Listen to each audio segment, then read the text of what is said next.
건방지게 가르치려 들지 마십시오. 우리가 선택한 건 당신들이 아니라 대한민국입니다. 전 세계 2억 명이 지켜보는 생방송. 150년 콧대의 영국 앵커가 입을 다무지 못하고 처참하게 박살나는 순간입니다. 3,200조 원의 황금빛 jet팟을 터뜨린 나라가 서구 열강을 전부 걷어차고 한국의 손을 번쩍 들어올린 겁니다. 저는 프랑스 최고 에너지 기업에서 25년을 굴러먹은 베테랑 협상가 에두아르입니다. 인구 80만의 이름 모를 소국 가이아나에서 초대형 유전이 터졌을 때만 해도 우리는 당연히 그 황금이 우리 차지일 줄 알았습니다. 미국, 중국, 영국의 거물도 역시 이익을 뜯어내 국리만 하며 몰려들었죠. 하지만 오만한 제국주의의 코를 납작하게 누른 건 다름 아닌 석유 한 방울 나지 않은 한국이었습니다. 뺏어가는 대신 모든 것을 내어주는 상생의 리더십과 150년 역사를 짓밟는 압도적인 기술력, 전 세계를 경악하게 만든 대한민국의 그 통쾌한 한방, 지금 그 충격적인 연장을 확인해 보십시오. 그 전에 잠깐 이야기를 시작하기 전에 구독과 좋아요 눌러주시면 정말 감사하겠습니다. 어디에서 듣고 계신지도 댓글에 남겨주시고 함께 해주세요. 저는 에두아르입니다. 프랑스 파리의 가장 화려한 심장부, 아름다운 센 강이 한눈에 내려다 보이는 150년 역사의 최고 에너지 기업. 토탈 에너지 본사에서 수석 협상가라는 막강한 완장을 차고 전 세계의 자원을 주무르던 사람이었죠. 제 사무실 책상 위에는 항상 간 내린 진한 에스프레소 한 잔이 놓여 있었고 최고급 이탈리아산 맞춤 정장을 빼입은 제 입에는 늘 값비싼 쿠바산 시가가 물려 있었습니다. 저는 이 업계에서 그야말로 피도 눈물도 없는 잔혹한 사냥꾼으로 통했습니다. 아프리카 나이지리아의 펄펄 끓는 오지부터 앙골라의 척박한 땅, 그리고 총알이 빗발치는 이라크와 베네수엘라의 붉은 모래사막까지 세계 지도를 넓게 펼쳐놓고 굵직한 유전 개발권의 제 이름. 석자를 강하게 박아넣은 세월만 무려 25년이 넘습니다. 단 한 번도 빈손으로 돌아온 적이 없었고 실패라는 두 글자는 제 인생의 사전에서 영원히 지워버린 완벽한 승리자였죠. 제 손끝 하나에 수십조 원의 막대한 자본이 오가고 가난한 제3세계 국가들의 운명이 하루아침에 헌신짝처럼 뒤바뀌는 일들을 저는 그저 체스판의 말 움직이듯 가볍게 즐기고 있었거든요. 그러던 어느 날 새벽 4시였습니다. 창문을 때리는 차가운 빗방울 소리만이 가득하던 파리의 고요한 밤 공기를 찢고 제 침대 머리맡에 전화기가 미친 듯이 울려대기 시작하더군요. 짜증 섞인 손길로 수화기를 덥석 집어들었는데 평소라면 얼음장처럼 차가웠을 본부장의 목소리가 사시나무 떨리듯 미세하게 떨려오는 게 아니겠습니까? 에두아르, 남미에서 지금 사우디급 유전이 터졌어. 자그마치 480억 배럴이야. 당장 일어나. 그 한마디에 몽롱했던 제 졸음이 찬물이라도 뒤집어 쓴 듯 확 달아나며 등줄기를 타고 짜릿한 전율이 번개처럼 스치고 지나갔습니다. 480억 배럴이라니요. 당시 국제유가로 달러를 환산해보면 무려 3,200조 원에 달하는 그야말로 인류 역사상 전무후무한 천문학적인 액수였습니다. 중동 모래사막에나 있는 줄 알았던 사우디아라비아의 거대한 가와르 유전에 맞먹는 어쩌면 지구상의 마지막으로 남아있을지도 모르는 초대형 황금빛 잭팟이 남미의 구석에서 갑작스럽게 터져버린 것이었죠. 국가 이름은 가이아나라고 해. 당장 짐부터 싸서 비행기 타. 전화를 끊고 어둠 속에서 책상 스탠드 불빛 하나만 겨우 켠 채 저는 떨리는 손으로 노트북을 열어 검색창을 미친 듯이 두드리기 시작했습니다. 가이아나. 솔직하게 고백하건대 잎이 튀기는 자원 바닥에서 25년을 구르며 안 가본 나라가 없는 저조차도 태어나서 머리털 나고 처음 들어보는 아주 생소하고 낯선 이름이었습니다. 화면에 떠오르는 그 나라의 초라한 경제 지표들을 보며 저는 저도 모르게 푹 하고 실소를 크게 터뜨리고 말았죠. 인구가 고작 80만 명. 대한민국의 작은 지방 중소도시 하나보다도 턱없이 부족한 인구수였습니다. 국가의 1년 총생산량이라는 것이 서울, 강남구 하나가 벌어들이는 경제 규모에도 한참을 못 미치는 참으로 처참하고 가련한 수준이더라고요. 1966년이 되어서야 영국으로부터 겨우 독립의 문턱을 넘었고 그 전까지 무려 152년이라는 끔찍한 세월 동안 철저하게 식민 지배를 당하며 뼛속까지 수탈당한 상처투성이의 가난한 나라였습니다. 주력 산업이라고 내세울 만한 것은 뙤약볕 아래서 흑인 노예들의 후손들이 허리가 휘도록 거두는 사탕수수 재배와 쌀농사가 전부였죠. 번듯한 첨단 기술은커녕 제대로 시커먼 연기를 뿜어내는 공장. 하나조차 찾아볼 수 없는 남미 대륙에 찰싹 붙어있는 잊혀진 변방 중의 변방이었습니다. 저는 콧노래를 흥얼거리며 책상 서랍 가장 깊숙한 곳에서 낡고 해진 가죽 수첩을 하나 꺼내 들었습니다. 모서리 가죽이 까맣게 달아 속살이 흉하게 드러난 이 수첩은 제가 25년 전 나이지리아에서 첫 유전 협상을 무자비하게 성공시키고 그 짜릿한 쾌감을 영원히 기억하기 위해 샀던 저만의 소중한 전리품이었습니다. 페이지를 한 장 한 장 천천히 넘길 때마다 오래된 잉크, 냄새와 함께 제 화려했던 승리의 기록들이 파노라마처럼 눈앞에 쫙 펼쳐졌죠. 나이지리아 130억 배럴 독점 확보, 앙골라 80억 배럴 헐값 계약, 이라크 남부 유전 개발권 싹쓸이. 모든 페이지가 붉은색 잉크로 쓰인 성공이라는 두 글자로 아주 빼곡하게 채워져 있었습니다. 저는 가장 깨끗한 빈 페이지를 활짝 펼쳐 만년필을 꽉 쥐고 아주 또박또박 새로운 사냥감의 이름을 적어 내려갔습니다. 가이아나. 이 보잘것없이 작은 나라가 온전히 감당하기엔 3,200조 원이라는 벼락부자의 돈은 너무나도 무겁고 거대한 재앙일 뿐이었습니다. 막강한 자본력과 150년의 뼈대 있는 기술력을 가진 우리 위대한 유럽이 저 무지하고 불쌍한 나라를 친히 구원해주러 가는 거라고 굳게 믿어 의심치 않았죠. 이번 사냥 역시 제 입에 굴러들어온 달콤한 사탕을 삼키는 것보다 훨씬 더 쉬울 거라는 오만한 확신이 제 온몸의 핏줄을 타고 거세게 흐르고 있었습니다. 정확히 12시간 후 거대한 대서양을 가로지르는 최고급 1등석. 비행기 안에서 저는 아주 여유로운 미소를 띠며 차가운 빈티지 샴페인 잔을 우아하게 기울였습니다. 창밖으로 끝없이 융단처럼 펼쳐진 하얀 구름 바다를 거만하게 내려다보며 머릿속으로는 아주 치밀하고 냉혹한 주파나를 빠르게 튕겨보았죠. 그들에게 저 깊고 험한 심에 유전을 뚫을 기술이 있었겠습니까? 천문학적인 자본이 있었겠습니까? 아니면 단 한 번의 해양 시추 경험이라도 있었겠습니까? 화려한 3D 컴퓨터 그래픽으로 번지르르하게 포장된 두꺼운 프레젠테이션 책자 몇 권과 위대한 유럽의 선진 기술을 너희에게 특별히 전수해주겠다는 알량하고 달콤한 약속. 몇 마디면 끝날 일이었습니다. 그들은 제 화려한 제안의 감격에 겨워 굵은 눈물을 줄줄 흘리며 제 발밑에 납작 엎드려 백지수표나 다름없는 계약 서류를 바칠 거라고 100% 맹신하고 있었거든요. 기나긴 비행을 마치고 비행기가 마침내 가이아나의 조지타운 국제공항에 덜컹거리며 착륙하던 그 순간이었습니다. 요란한 진동과 함께 창밖을 쓱 내다봤는데 세상에나 공항 활주로의 아스팔트가 가뭄에 논바닥 갈라지듯 쩍쩍 갈라져 있고 그 깊은 틈새 사이로 이름 모를 열대의 잡초들이 사람 무릎 높이까지 무성하게 자라나 있더군요. 덜컥하고 비행기 문이 열리자마자 숨을 턱턱 막히게 하는 열대의 지독한 습기와 한증막 같은 후끈한 열기가 온몸을 순식간에 덮쳐왔습니다. 아침에 빳빳하게 다려 입었던 제 비싼 맞춤 정장. 셔츠가 금세 등에 끈적하게 달라붙으며 불쾌감을 단숨에 끌어올렸죠. 페인트가 죄다 벗겨진 낡아빠진 공항 터미널 건물 안으로 들어섰더니 언제부터 고장났는지 모를 천장의 낡은 에어컨은 미지근하고 퀴퀴한 바람만 털털거리며 간신히 뱉어내고 있었습니다. 속으로 비릿한 실소가 마구 터져나오더라고요. 이런 쥐구멍같이 허름하고 냄새나는 가난한 곳이 3,200조 원짜리 황금의 문턱이라니 참 기가 막히고 코가 막히는 일이군 하면서요. 서둘러 짐을 찾아 낡은 택시에 올라탄 저는 덜컹거리는 뒷좌석에서 창문을 반쯤 내리고 조지타운 시내의 처참한 풍경을 매의 눈으로 유심히 관찰하기 시작했습니다. 언제 칠했는지 기억도 안 날 정도로 페인트가 허옇게 벗겨지고 담벼락에 금이 간 위태로운 건물들, 비가 올 때마다 빗물이 고여 거대한 웅덩이가 푹푹 파여있는 비포장 흙먼지 도로, 그리고 그 거리 한 구석에서 땡볕을 맞으며 파리떼가 꼬이는 열대, 과일을 늘어놓고 팔던 현지 상인들의 퀭하고 지친 얼굴이 제 눈앞을 차례로 스쳐 지나갔습니다.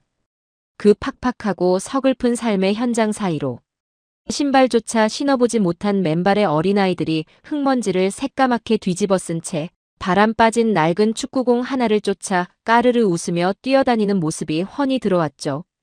무려 152년이라는 그 기나긴 피눈물 나는 세월 동안 영국의 잔혹한 식민 지배를 받으며 뼛속에 진해까지 몽땅 착취당한 그 지독하고 처절한 가난의 흔적이 도시 구석구석에 아물지 않은 진물처럼 고스란히 남아있었던 겁니다. 저 멀리 과거 검은 노예들의 피와 땀, 그리고 서러운 채찍질의 통곡으로 일구어졌을 거대한 사탕수수. 밭이 무심한 바람에 스산하게 흔들리는 모습이 보였습니다. 하지만 제 차가운 심장 속에 그들을 향한 연민이나 일말의 동정심 따위는 단 한 톨도 피어나지 않았죠. 오직 이 철저하게 낙후되고 절망적인 빈곤의 환경만이 제게는 아주 완벽하고 날카로운 협상의 무기가 되어줄 것이라는 피도 눈물도 없는 계산만이 머릿속을 빠르게 맴돌고 있었습니다.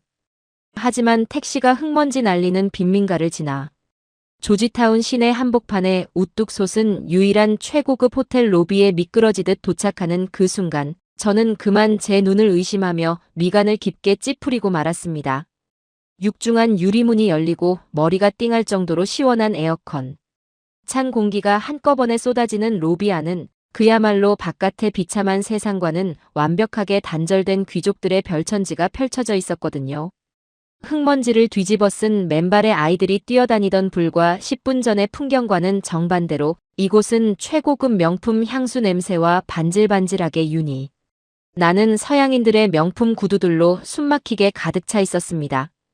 찌는 듯한 열대 기후에도 전혀 아랑곳하지 않고 머리부터 발끝까지 각 잡힌 검은색 양복을 빼입은 백인들이 무리지어 앉아 아주 심각한 표정으로 귓속말을 나누고 있었죠. 저기 저 가죽 소파에는 미국 최대 석유기업 엑손모빌의 남미 총괄 부사장인 브랜든 하퍼의 오만한 텍사스식 미소가 떡하니 보였습니다. 고개를 살짝 돌리니 귀를 찌르는 듯한 거칠고 시끄러운 중국어가 귓가를 사정없이 때려오더군요. 막강한 차이나 머니를 융단 폭격처럼 앞세워 전 세계의 알짜배기 자원들을 개걸스럽게 집어삼키려던 중국 CNPC 특사 리정우의 거대한 일행이 로비의 한 구석을 점령하고 침을 튀기고 있었습니다. 놀란 가슴을 쓸어내리며 서둘러 엘리베이터 쪽으로 발걸음을 옮기는 찰나 이번에는 과거 150년 동안 이 나라의 주인이었던 영국의 국영에너지 기업 BP 고위 임원들과 아주 제대로 눈을 마주치고 말았죠. 이게 대체 무슨 조화란 말이었을까요? 전 세계 에너지 업계를 제 안방처럼 쥐락펴락하던 콧대 높은 거물급 사냥꾼들이 진한 피냄새를 맡고 미친 듯이 몰려든 굶주린 백상아리 떼처럼 이 좁은 호텔 로비에 모조리 집결해 진을 치고 있었던 상황이었습니다. 3,200조 원이라는 그 경이롭고 어마어마한 돈 앞에서는 서방 세계의 오랜 동맹이라는 국경도 신사적인 자존심도 그저 불쏘시개용 휴지 조각에 불과했습니다. 저마다 손에는 아주 두툼하고 묵직한 계약 서류 가방을 꽉 쥔 채 겉으로는 반갑게 악수하며 어색한 미소를 띠면서도 속으로는 서로의 등에 언제 칼을 꽂을지 곁눈질하며 날선 경계심의 이빨을 숨기지 못하는 그 숨막히는 긴장감이 여실히 느껴졌습니다. 남의 밥그릇을 통째로 빼앗지 않으면 내 목이 당장 날아가는 살벌한 콜로세움이었죠. 저 역시 흐트러진 옷깃을 단정하게 매무새하고 턱을 빳빳하게 치켜들며 이 치열한 전장 한가운데로 걸어 들어가는 노련한 백전노장 장군의 마음으로 아주 당당하고 오만하게 걸음을 옮겼습니다. 안내를 받아 제게 배정된 최고급 스위트룸 방으로 올라온 저는 꽉 조이던 넥타이와 재킷을 훌렁 벗어 던지고 넓은 마호가니 테이블 위에 비장에 무기인 두꺼운 서류들을 쫙 펼쳐놓았습니다. 그리고 입에 시가를 하나 입에 물고 다시 한번 꼼꼼하게 우리의 무자비한 독소 조항들을 점검하기 시작했죠. 가이아나 정부에 자비롭게 떨어뜨려줄 로열티는 고작 18%. 나머지 무려 82%라는 천문학적인 어마어마한 수익금은 고스란히 우리 프랑스 토탈 에너지의 탐욕스러운 뱃속으로 들어오는 아주 기가 막힌 착취 구조였습니다. 그뿐만이 아니었죠. 유전 개발에서 가장 많은 부가가치가 창출되는 황금알을 낳는 거위, 즉 원유를 가공하는 거대한 원유 정제 공장은 당연히 우리 프랑스의 아름다운 항구 도시 마르세유 본토에 짓는 것으로 이미 이사회에서 완벽하게 결론이 나 있었습니다. 가이아나 현지에는 기름때를 뒤집어 쓰고 위험천만한 바다 위에서 허드렛 일이나 할 1200명 정도의 단순 일용직 노동자 자리만 옛다 하고 뼈다귀 던져주듯 던져주면 그만이었습니다. 그러면 그들은 평생 만져보지 못한 달러 지폐에 감지덕지하며 엎드려 절을 할게 불을 보듯 뻔했으니까요. 150년 전 우리 서구의 조상들이 이 불쌍한 땅에 총칼을 들고 쳐들어와 원주민의 피눈물이 섞인 금과 은을 무자비하게 캐가고 달콤한 사탕수수를 잔인하게 수탈해가던 그 야만적인 방식과 포장지. 하나만 번지르르한 양복으로 달라졌을 뿐이었습니다. 그 뼛속 깊이 박힌 교활하고 악랄한 제국주의적 본질은 아주 토시 하나 틀리지 않고 완벽하게 똑같았죠. 하지만 저는 그날 밤 한치의 의심도 한 올의 죄책감도 느끼지 못했습니다. 왜냐고요? 이 무력하고 지지리도 가난한 나라에게 감히 우리 강대국들을 거절할 선택권 따위는 애초에 지구상에 존재하지 않았으니까요. 당장 내일 아이들에게 먹일 쌀 한 줌을 걱정해야 하는 인구 80만의 이름 모를 소국이 전 세계의 금융과 자원을 지배해온 우리 위대한 유럽의 150년. 핏줄 굵은 역사와 감히 대적할 수 없는 거대한 기술력을 도대체 무슨 수로 어떤 배짱으로 거부할 수 있겠습니까? 거부할 명분도 거부할 쥐꼬리만 한 힘도 애초에 주어지지 않는 것이 강대국이 정해놓은 세상의 잔혹하고 당연한 이치였습니다. 창문 너머로 낡고 병든 도시 조지타운의 짙은 어둠이 서서히 깊어가고 있었습니다. 금방이라도 수명이 다해 꺼질 듯. 가로등 불빛이 듬성듬성 켜진 캄캄하고 적막한 빈민가의 거리를 팔짱을 낀 채 내려다보며 저는 내일 제 손에 떨어질 그 완벽하고 달콤한 승리를 100% 확신하며 비열하고 오만한 미소를 입가에 가득 지어 보였죠. 날이 밝고 내일 아침에 붉은 해가 떠오르면 저 아무것도 모르는 무지하고 순진한 가이아나의 대통령은 제 화려한 뱀 같은 말솜씨와 묵직한 서류. 뭉치 앞에서 오돌오돌 떨며 체념한 듯 도장을 꾹 찍게 될 것이라 확신했습니다. 돈독이 바짝 오른 미국도 무식하게 물량으로 밀어붙이는 중국도 늙어빠져 이빨 빠진 호랑이 같은 영국도 아닌 바로 저 위대한 에두아르가 이 3200조 원이라는 믿기지 않는 검은 황금을 통째로 제 입속에 집어삼키는 그 영광스러운 순간이 문 1초 시시각각 다가오고 있었죠. 폭풍전야의 이 소름 끼치는 고요함 속에서 제 탐욕스러운 심장은 다가올 압도적인 승리감으로 금방이라도 흉곽을 뚫고 나올 듯이 미친 듯이 거세게 쿵쾅거리고 있었습니다. 드디어 운명의 날이 밝았습니다. 열대의 붉은 태양이 조지타운의 낡은 지붕들 위로 떠오르자 저는 비장한 각오로 서류 가방을 챙겨 들고 가이아나의 대통령궁으로 향했습니다. 회의실 문을 열고 들어서는 순간 안에서 뿜어져 나오는 그 팽팽한 긴장감에 저도 모르게 숨을 크게 들이켰죠. 제 아무리 산전수전 다 겪은 저라지만 그날 아침의 공기는 유독 무겁고 매서웠거든요.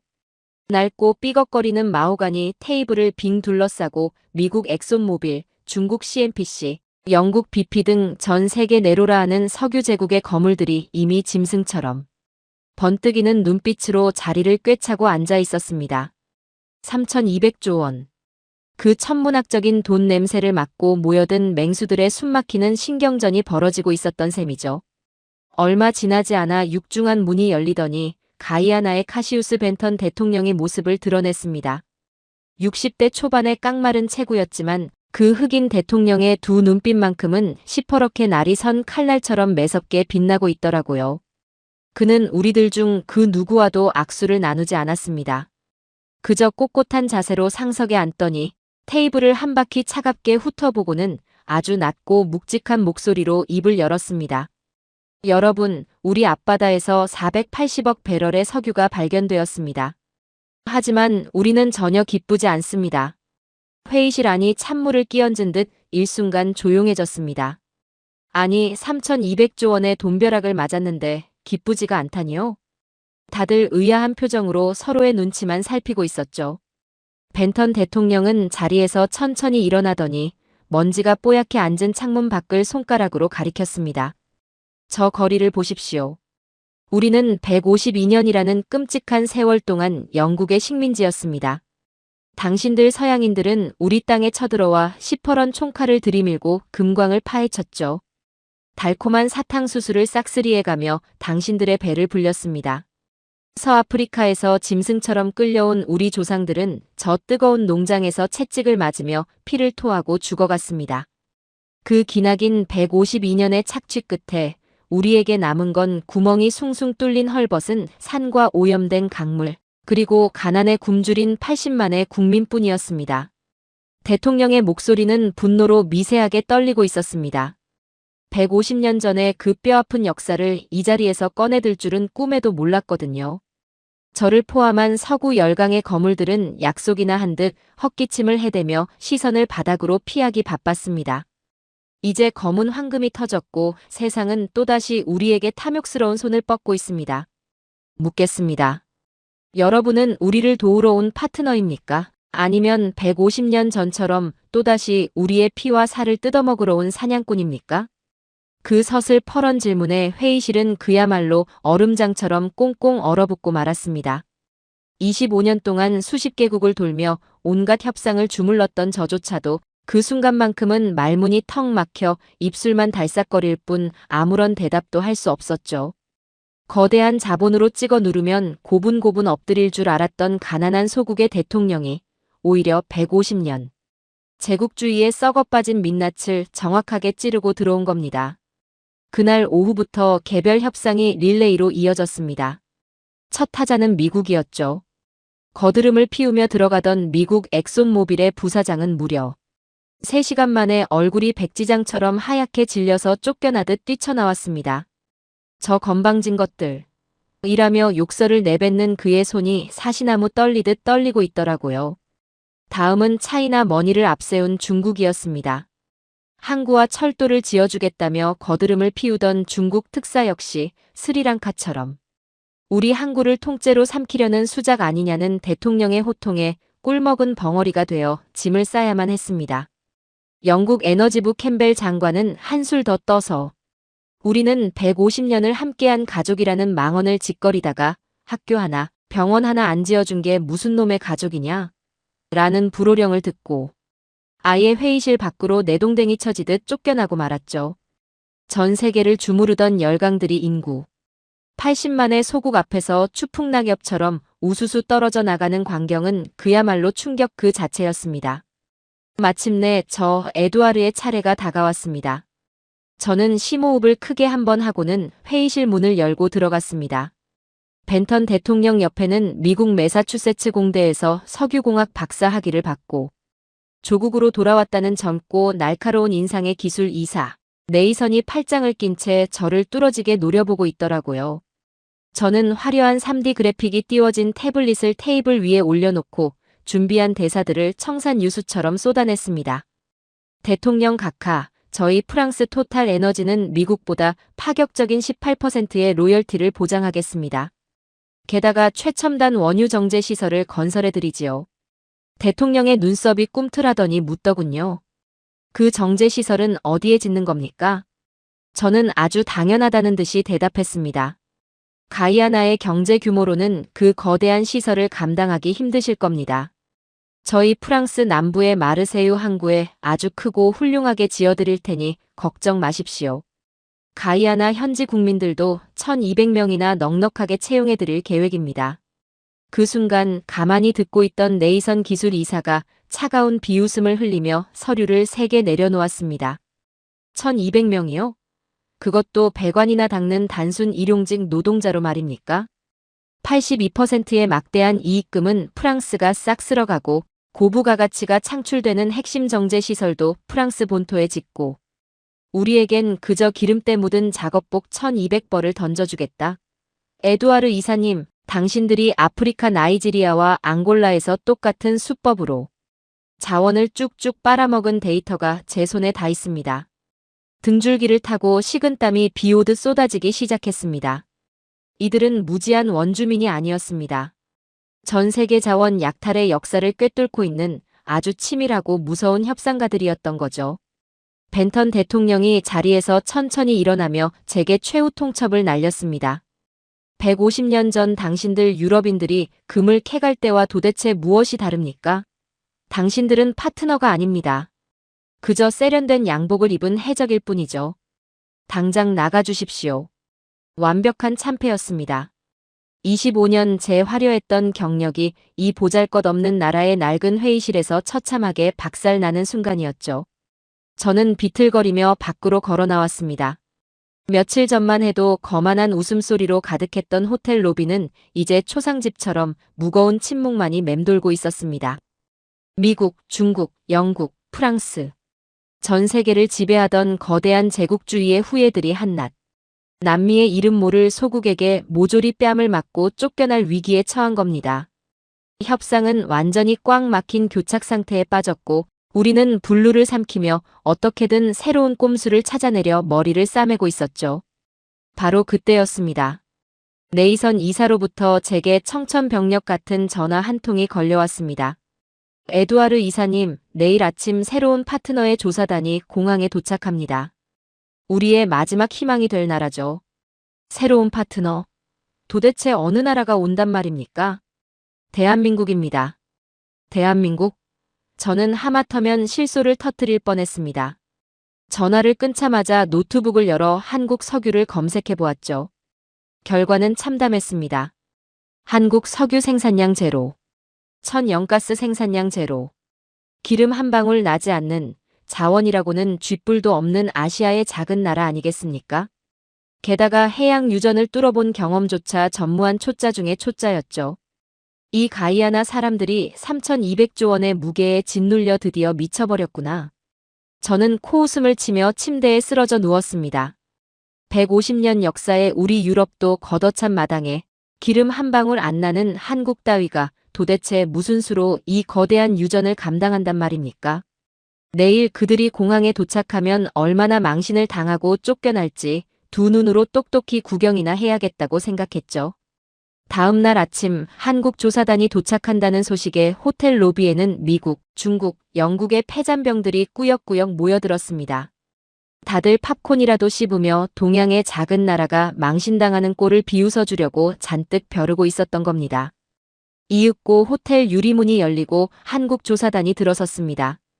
그런데 그들의 모습을 보는 순간 저를 비롯한 서구의 콧대. 높은 거물들은 하나같이 입을 다물지 못하고 멍하니 얼어붙고 말았습니다. 겨우 15명 남짓한 단출한 인원. 그런데 이들의 옷차림이 상상을 초월했던 겁니다. 구찌나 아르마니 같은 번지르르한 명품 양복을 쫙 빼입은 우리 서양인들과 달리 그들은 하나같이 땀에 찌든 작업복 차림에 낡은 안전모를 옆구리에 끼고 있었죠. 한 손에는 무거운 노트북 가방을, 다른 한 손에는 온갖 긁힌 자국이 선명한 쇳덩어리 측정. 장비 케이스를 굳은 살 박인 투박한 손으로 번쩍 든 채 성큼성큼 걸어 들어오는 게 아니겠습니까? 그들의 얼굴은 뜨거운 바닷바람에 검게 그을려 있었고 눈빛은 서류 가방이나 굴리며 말장난을 치는 사기꾼의 그것이 아니라 당장이라도 거친 심에 바다로 뛰어들어 기름통을 건져 올리려는 묵직한 현장 기술자의 그것이었습니다. 그 조사단의 맨 앞장서서 걸어오는 한 남자가 눈에 띄었습니다. 60대 초반의 희끗희끗한 머리칼을 한 한국해양플랜트 기술단 단장, 서희라는 사람이었죠. 빳빳하게 각을 잡고 거만하게 서 있던 우리들과 달리 그는 로비에서 기다리고 있던 가이아나의 네이선 이사를 보자마자 환하게 웃으며 다가가 두 손을 덥석 맞잡는 겁니다. 그리고 허리를 굽혀 깊숙이 고개를 숙이며 인사하더라고요. 그런데 그 순간 제 심장이 덜컥하고 내려앉는 듯한 묘한 소름이 전신을 훑고 지나갔습니다. 늘 날 선 눈빛으로 우리 서양인들을 벌레 보듯 경계하고 몰아붙이던 그 차가운 네이선. 이사가 서희 단장의 두 손을 맞잡고는 아이처럼 활짝 웃고 있는 게 아니겠습니까? 미국이 돈다발을 흔들 때도 영국이 가족 운운하며 협박을 할 때도 단 한 번도 보여주지 않았던 그 진심. 어린 미소를 기름때 묻은 작업복을 입은 한국인들에게 보여주고 있었던 겁니다. 회의실에서 펜대를 굴리며 남의 나라 피를 빨아먹으려던 양복 입은 하이에나들과 거친 바다와 싸우며 진짜 땀방울을 흘릴 준비가 되어 있는 작업복 차림의 진짜 기술자들. 그 극명한 대비가 로비의 공기를 순식간에 압도해버렸습니다.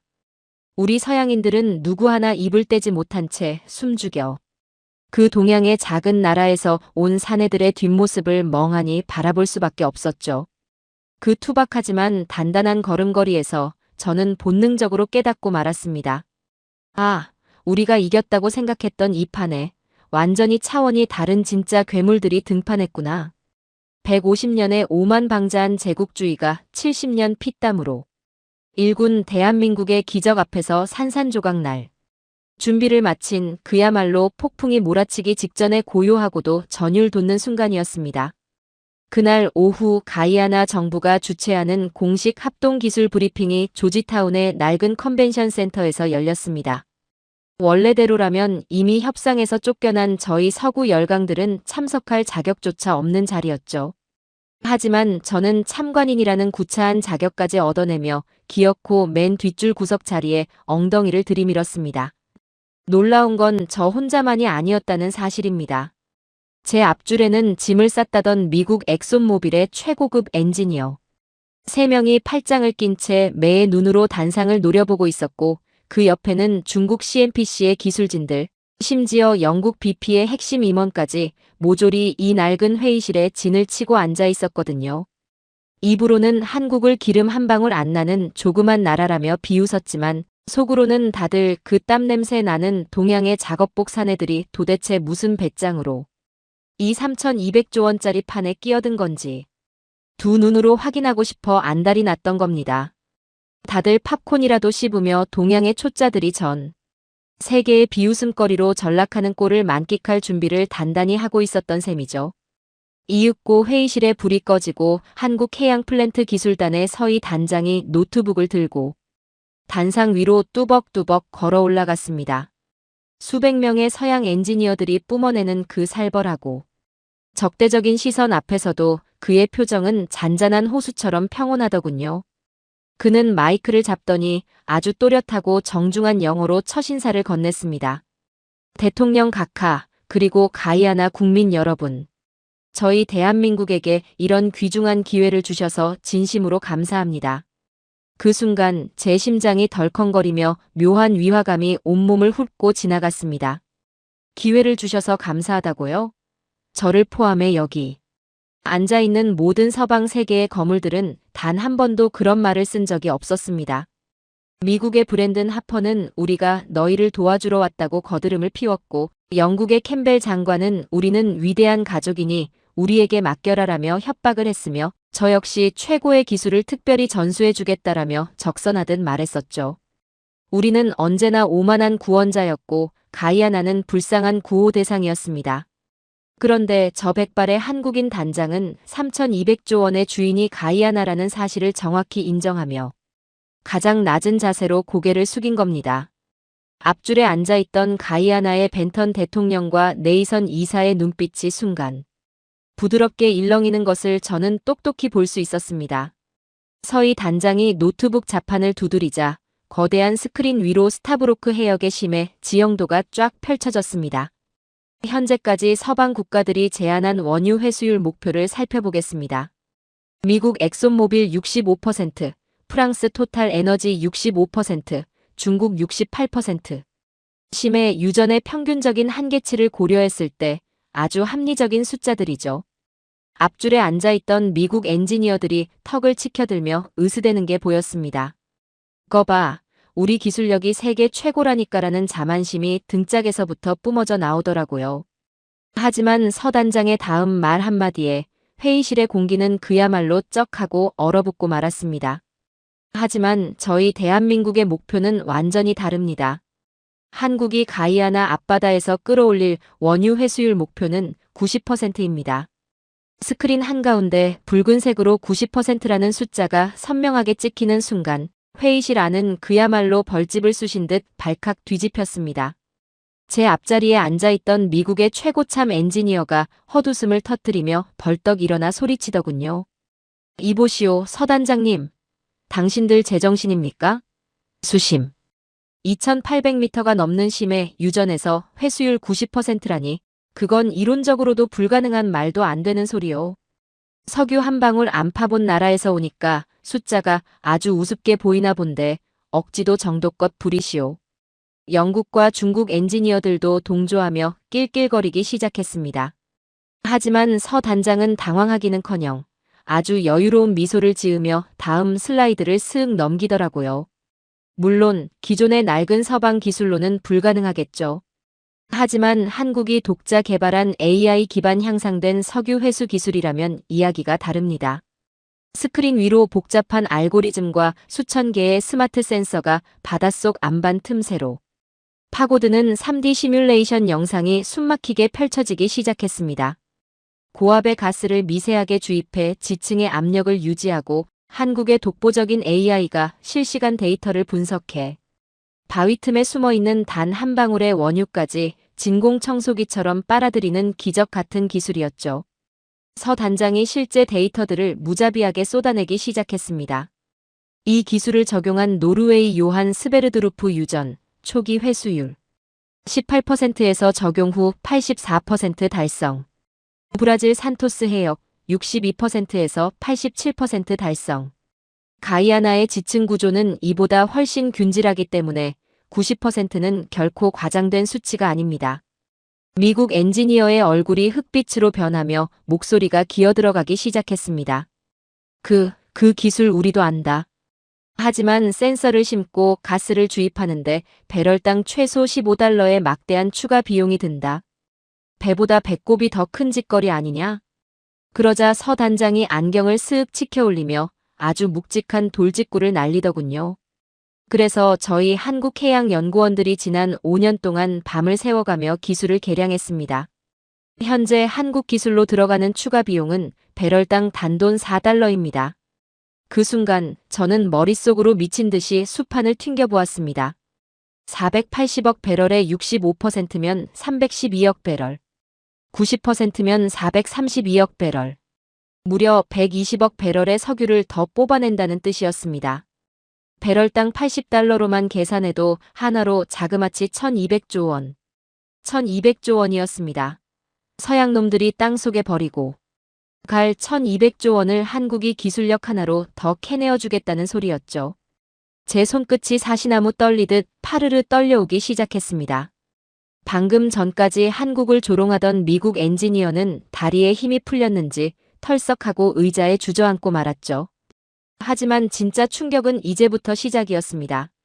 서 단장이 스크린에 거대한 철갑선 하나를 띄웠습니다. 이 막대한 석유를 바다 위에서 곧바로 정제하고 저장할 초대형 해양 플랜트 FPSO가 필요할 것입니다. 길이 340m, 축구장 3개를 합친 크기의 하루 19만 배럴을 생산하는 바다 위의 거대한 공장이죠. 서방 국가들은 이 배를 건조하는데 최소 48개월이 걸린다고 제안하셨더군요. 서 단장이 우리 서양인들을 쓱 훑어보며 아주 자부심 넘치는 목소리로 쐐기를 박았습니다.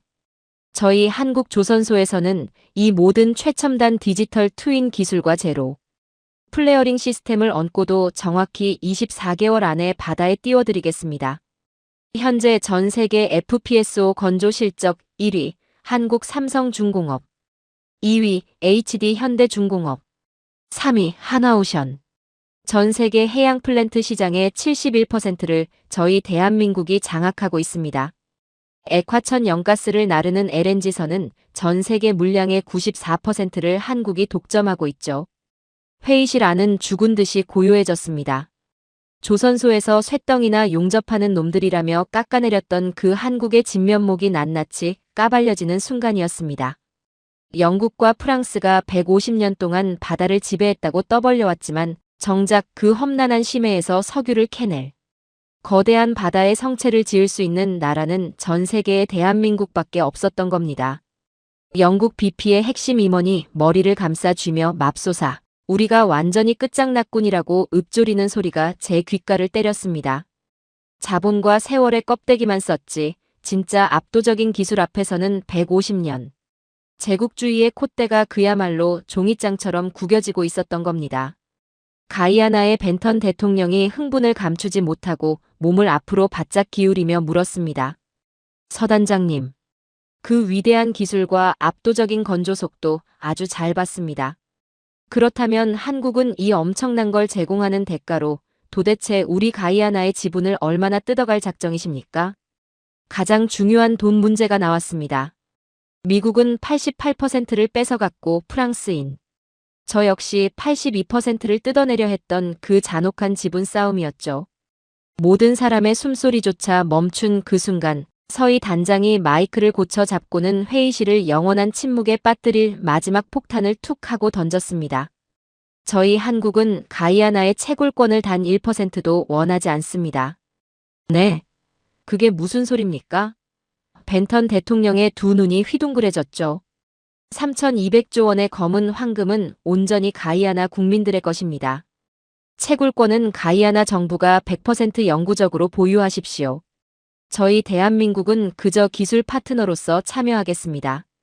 유전에서 발생하는 순수익의 70%는 가이아나가 가져가고 한국은 기술과 자본을 제공한 정당한 노동의 대가로 30%만 받겠습니다. 아프리카처럼 핵심 시설을 우리 땅에 짓지도 않겠습니다. 정제 시설은 이곳 가이아나 영토에 짓고 5년 안에 가이아나 청년 2,000명을 한국으로 데려와 최고급 기술자로 키워내겠습니다. 언젠가 한국 기술진이 모두 떠나더라도 가이아나 스스로 이 황금의 바다를 지배할 수 있도록 모든 기술을 남겨드리겠습니다. 서 단장이 옅은 미소를 지으며 덧붙였습니다. 이 석유는 남의 나라 피를 빨아먹던 제국주의의 전리품이 아니라 가이아나의 정당한 자원이니까요.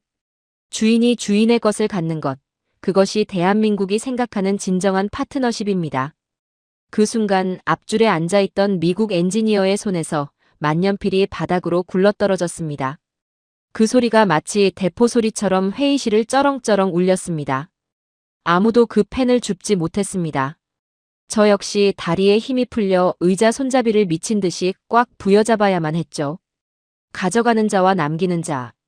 152년 동안 착취만 당했던 이 가난한 나라에게 한국은 단순히 석유를 캐주는 것을 넘어 스스로 살아갈 수 있는 완벽한 미래의 지도를 쥐어준 겁니다. 25년 동안 피도 눈물도 없이 남의 땅을 약탈해온 제 인생이 저 땀 냄새. 나는 한국 기술자의 진심 어린 한마디에 철저하게 부정당하고 발가벗겨지는 기분이었습니다. 저는 더 이상 그 자리에 앉아있을 수가 없었습니다. 숨이 턱턱 막혀와 비틀거리며 회의실 밖으로 도망치듯 걸어 나왔죠. 낡은 복도 벽에 등을 기대고 주르륵 미끄러져 주저앉은 제 귓가로 회의실 안에서 터져나오는 가이아나 사람들의 미친 듯한 환호성과 기립박수 소리가 파도처럼 밀려왔습니다. 저는 덜덜 떨리는 손으로 품속의 낡은 가죽 수첩을 꺼냈습니다. 25년 동안 단 한 번도 적어본 적 없던 단어. 나이지리아, 앙골라, 이라크에 이어 마지막으로 적어두었던 가이아나라는 글자 옆에 저는 만년필을 꾹꾹 눌러가며 시커멓게 써내려갔습니다. 결과 완전한 패배. 150년 유럽의 오만한 역사가 70년 피땀으로 일군 대한민국의 기적 앞에 무릎을 꿇다. 복도 창문 너머로 조지타운의 낡은 거리를 비추는 태양이 유독 뜨겁고 찬란하게 빛나고 있었습니다. 세계 자원 전쟁의 판도가 석유. 한 방울 나지 않는 조그만 동방의 나라에 의해 완벽하게 뒤집히는 위대한 순간이었습니다. 한국 조사단이 다녀간 지 불과 2주일 뒤였습니다. 가이아나 정부는 전 세계를 향해 아주 짧고 단호한 공식 성명을 발표했습니다. 우리 가이아나의 480억 배럴, 3,200조 원 규모의 스타브로크 해역 개발 파트너로 대한민국을 최종 선택합니다. 그 발표가 나자마자 전 세계는 그야말로 발칵 뒤집히고 말았습니다. 파이낸셜 타임스, 워싱턴 포스트, 르몽드 할 것 없이 전 세계 언론사들이 앞다투어 긴급 속보를 쏟아냈거든요. 미국과 중국, 영국과 프랑스라는 어마어마한 제국주의 거인들을 모조리 링 밖으로 집어던지고 석유 한 방울 나지 않는 아시아의 조그만 나라가 그 엄청난 황금의 바다를 통째로 싹쓸이해버렸으니까요. 자존심이 상할 대로 상한 서방 세계는 도저히 이 현실을 인정할 수가 없었던 겁니다. 어떻게든 흠집을 내고 싶어 안달이 났었죠. 그로부터 며칠 뒤 영국의 공영방송 BBC에서 가이아나의 벤턴 대통령을 직접 인터뷰하겠다며 조지타운으로 날아왔습니다. 영국의 콧대를 상징하는 간판 시사 프로그램이었고 진행자인 아서 펠트는 수많은 국가 정상들을 교묘한 말장난으로 깎아내리고 궁지에 몰아넣기로 아주 악명 높은 백인 앵커였습니다. 전 세계 47개국 무려 2억 명의 시청자가 생중계로 지켜보는 살벌한 방송이었죠. 저는 짐을 싸서 파리로 돌아가는 대신 그 생방송이 열리는 조지타운의 허름한 구역. 방송국 스튜디오 맨 뒷줄에 조용히 자리를 잡고 앉았습니다. 도대체 이 말도 안 되는 기적의 끝이 어떻게 맺어질지 제 두 눈으로 똑똑히 지켜보고 싶었거든요. 5, 4, 3, 2, 1. 큐. 카메라에 붉은 불이 들어오고 생방송이 시작되었습니다. 앵커 와서 펠트는 거만한 미소를 입가에 띈 채 다리를 꼬고 앉아 아주 오만방자한 첫 질문을 던지더군요. 대통령 각하. 미국, 중국, 영국 같은 세계 최고의 석유 기업들을 전부 거절하시고 한국을 선택하셨더군요. 솔직히 묻겠습니다. 석유 한 방울 나지 않고 자원 개발. 경험도 턱없이 부족한 그 조그만 나라의 얄팍한 상술에 속아 넘어가신 것 아닙니까? 3,200조 원이라는 막대한 자산을 감히 한국 따위에게 의존해도 정말 괜찮다고 보시는 겁니까?